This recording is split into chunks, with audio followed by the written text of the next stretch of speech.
দেখেন আসলে গোসলখানা দল হয়েছে আর এটা সাত ফিরা নিয়েছে এদিকে আমার বাথরুম তো ওটা অ্যাডজাস্ট করে করা হইতেছে। এখানে আবার মাঝখানে পার্টিশন, এটার কাজ কমপ্লিট হইলে আবার হ্যান্দা ঘরের কাজ জমা আর কি। তো আসলে দুঃখিত, কেননা ভিডিওটা আমি দিতে পারিনি, আমার একটু অসুস্থতার কারণে ভিডিওটা আমি করতে পারিনি এই আর কি। তো ওই যে হ্যান্দা আবার ওই যে কালা ছাগলগুলো যে বান্ধা আছে দিকটা আবার গড় ওড়ামো কয়েকদিনের ভিতরে হ্যাঁ কাজ ধরবো আবার।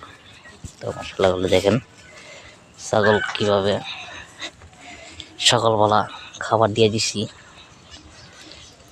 খাইতেছে মশলা করলে সবটি।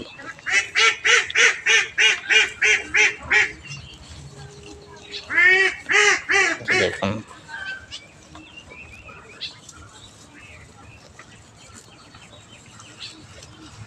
এই ছাগলটা আবার অলরেডি গাব, এই ছাগলটা গাব সবটি মশলা গুলো গাব। বাচ্চা আছে তিনটা, এখানে দুইটা, এখানে একটা, তিনটা তিন জায়গা খাইতেছে।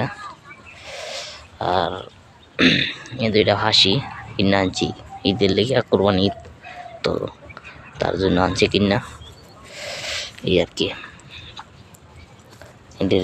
এই দুইটা আবার এই দুইটা লগে এই দুইটা ফাড়া এই দুইটারে, তার জন্য এই দুইটা আলাদা মানছি। আর নাইতে বাঁশ দিয়া ইয়া করে এক লগে রাখলাম মিলে সমস্যা হইলে এক লগে থাক, এক লগে কি হয়ে গিয়ে সমস্যা হলে এরা দুজন ফাড়ায় এই দুইটারে। এই দুইটা আবার মিলছে জোড়া, কিন্তু আমি কিনে আনছি না এক লগে, জোড়া কিনছি ঠিক আছে, কিন্তু একজনের থেকে কিনছি না, এক মালিকের থেকে কিনছি না, দুই মালিকের থেকে কিনে আনছি, কিন্তু এরা দুজন ফাড়াফাড়ি করে না। এরপরেই মানে তার জন্য আসলে এক লগে রাখতে পারি আর কি। আমি তো আবার ইডিও আলাদা আলাদা কর্ম করলে তো মানে ফাড়াফাড়ি করে না বিদায়ী, তার জন্য কিন্তু ইয়া করতে পারি, এক লগে রাখতে পারি। তো দুইটা মানে ভাই না হইলো, আপন ভাই না হইলো, আপন ভাইয়ের মতন চলাফেরা করে দুইটা। তো মোটামুটি ইনশাল্লাহ দুটার শরীর ভালো এবং সুস্থ আছে, খাবার দাবার ঠিকঠাকভাবে খাইতেছে এই আর কি।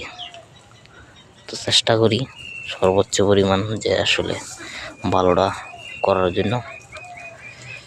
এই যে আমার খাবার খাইতেছে, এই খাবারটা খাইয়া একটা রেস্ট নিব, নেওয়ার পরে একটু শহরতে ঘুরে আনবো, আইনে সেরা এরপরে খাবার দিব। এর ভিতরে আর কোনো খাবার নাই, এটি লাস্ট খাবার, এরপর আর খাবার দাবার দিব না আমি এই আর কি।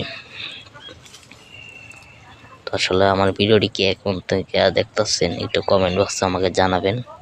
আমার ভিডিওটি যদি ভালো লেগে থাকে লাইক কমেন্ট শেয়ার করবেন, আমার পেজটি ফলো দিয়ে দিবেন আর কি। তো আসলে একটু অসুস্থ তো তার জন্য আসলে মানে ভিডিও করি না অনেকদিন ধরে, প্রায় 4-5 দিন ধরে ভিডিও করা হয় না অসুস্থতার কারণে এই আর কি। আমার জন্য দোয়া করবেন। আল্লাহ হাফেজ।